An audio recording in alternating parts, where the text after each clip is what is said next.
So, you're feeling like your life sucks and you don't know how to change it. I'm going to share with you a couple small changes that I made that really helped me change my mindset, which really helped me change my confidence game. First off, negative self-talk. I know it's really easy to come up with a million reasons as to why you suck and why you can't make it or why you can't get where you want to get. And I know, even me just wanting to start this YouTube channel took like a long time, because I would be like, oh no, I'm not good enough, I'm probably not pretty enough to be able to start it, or I'm not smart enough, or I can't come up with the ideas. And it's weird because we always feel like maybe it's going to be other people who's going to give us like negative energy toward whatever goal we have, but little do we know, most of the time it's just ourselves doing it to ourselves.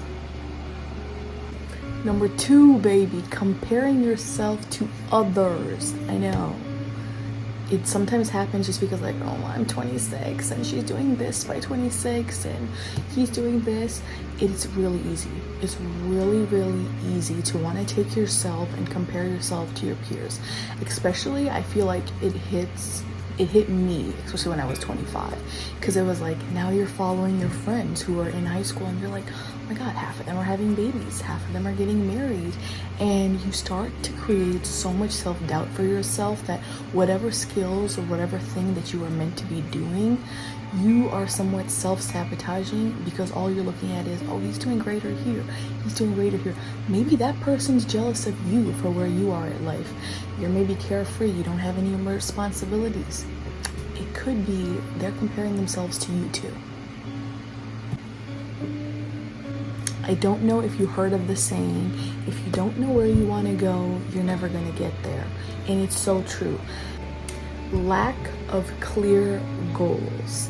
If you don't have your goals in mind, what are you aiming your ship at? You're like a compass. You need to know where you're going, how you're going to get there, because if you don't know what you want, how are you going to get what you want? You know what I mean? Like, I've had friends who, like, if I'll ask them, like, hey, what's your goal? What's your 5-year plan? They don't know what their 5-year plan is. And it's okay. You don't need to have everything down word for word, but you need to have an idea of, what am I aiming for? Because if you don't know, you don't have an aim, you're just going to be wandering around aimlessly, just sort of looking for the next, this is how I can make a little more money here, this is how I can make a little more money here. And it's not getting, like, you're not able to capture whatever really good gifts that you have on the inside. Sometimes we're outside just looking for the next big opportunity. But sometimes we don't realize that it's sometimes just right in there, what we are really good at or what we're called to be doing. Procrastination. Just hear that word, procrastination. That's the reason why it took me this long to even start this video.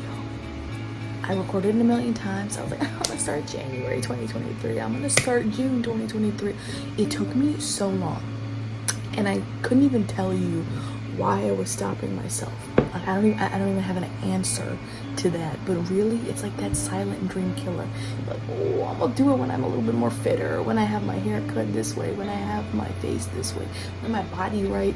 And you just keep pushing off whatever that you think you're kind of meant to do.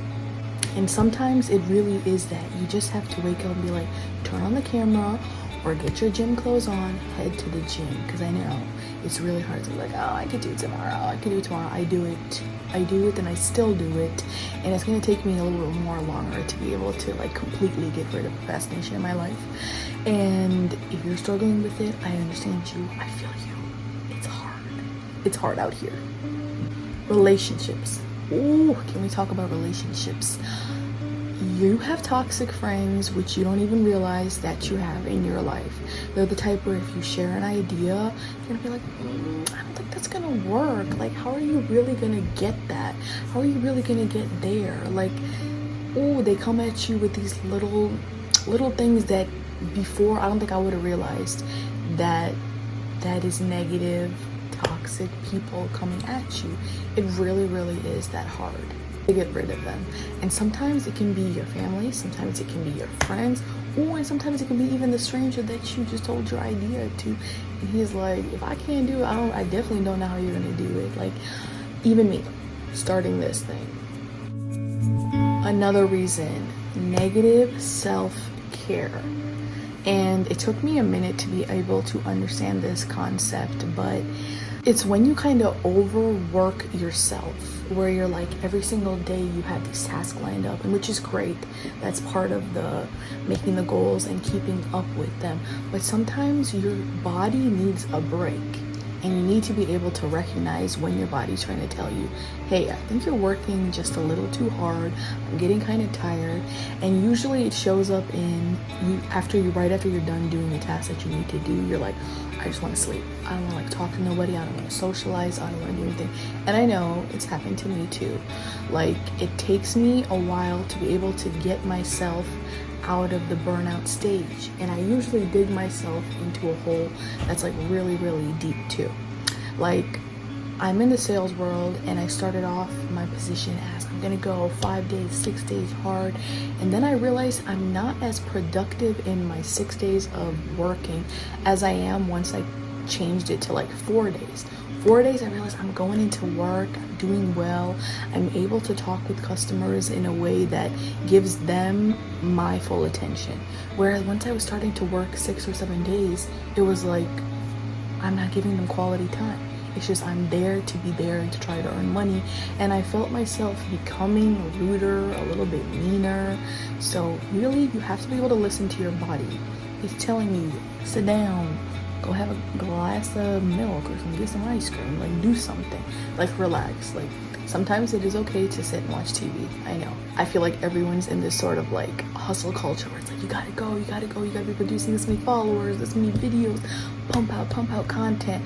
And I know it's hard to become creative about content, especially when your brain is not in sort of a calm state. And you need to be able to get it to a calm state by allowing it to relax when it needs to relax. Reason number, I don't know what, but resisting change. I know, it's hard. Once you level up, you're scared. Am I going to lose my friends here? Am I going to lose my family here? Don't worry, you're going to have to change. Change is the most inevitable thing. It really. So finally, once you start changing yourself, I know it's hard. The people around you are kind of going to notice, hey, she's acting a little bit this way, or she's starting to change a little bit here, she's starting to come out a little bit less, starting to drink a little less with us. As you're evolving in a weird way, you're kind of shedding your old skin, and it's okay. It doesn't mean that you gotta let go of those friends forever. It just means that you have to be open to whatever new things are coming through. I know, because as we are changing, I feel like in my head, what comes to mind is like, I'm some sort of like butterfly that's trying to get out of the cocoon. It really, really is. It's going as hard as it can against the new change that's coming. But I want to hold it back because I'm like, I don't want to lose my friends. I don't want to lose my family. I don't want to lose whatever change that's happening. And I know it's okay. Once you start really diving into yourself and what you want, where you want to go, it's like everything around you just starts becoming a little bit, I don't know how to say it, a little bit more uncomfortable. Uncomfortable does not mean bad. It just means like, I think I'm kind of ready for something new. And something new doesn't mean always something bad. The last but sort of like greatest thing that I noticed that helped me sort of get out of that, oh, my life sucks type of mode is gratitude. Ooh, I know. Gratitude is hard, dude. Like, I want to be thankful for every day, but I still want to be wherever future me is at. It's so hard for me to be like, I'm so thankful for where I am right now. It's hard. It really, really is hard, because it takes a different level of awareness to realize, okay, I like where I'm at, I know where I want to go, but I have to be thankful for every single move that I'm doing. Because as we're evolving, I think we forget to be thankful for every stage that we've been through. Like right now, maybe I'm not in my dream house, maybe I'm not at my dream weight, but I have to be grateful that, hey, I'm still moving. I still have a body that's functioning. I still have a mind that's still aware of all that's going on. Like those things that we think that are so small, like, oh, I got a roof over my head, but it's not the roof that I want. If you don't, in a weird way, if you're not thankful for the little that you have. Like, I think there's like a verse in the Bible that says something like that, where it's like, if you're not thankful for the little that I give you, why would I give you more? So I give you more so you can complain about it? Do you hear what I'm saying? I know. It took me a minute to like get it up here. I like where I'm at and I'm excited for where I'm going, but you have to be thankful every single step of the way. Anyway, I love you guys, and I hope you like, share, and subscribe this video. And welcome to my channel. I'm kind of new here, but yeah, I hope I'm gonna get myself on here just a little bit more than I want to be. But yeah, I'm trying to move aside that procrastination because it's real, it's out here. Yeah, it really is. So I hope you guys join me along with this journey. But yeah, I just wanted to share with you guys a couple tips on, like, you know, life is not that bad. It doesn't suck as bad as you think it is. Like, relax. I know it's hard to hear, and I'm telling it to you as if I were your sister too. Like, be happy, man. Be happy for every stage that you're at, because once you move to the next one, you're gonna be like, oh, I wish I was a little bit more thankful at the other one. So be aware of it. Change is exciting, but be very welcoming and be aware to where you at right now. So your life doesn't suck. Your mind is telling you that it does. Bye.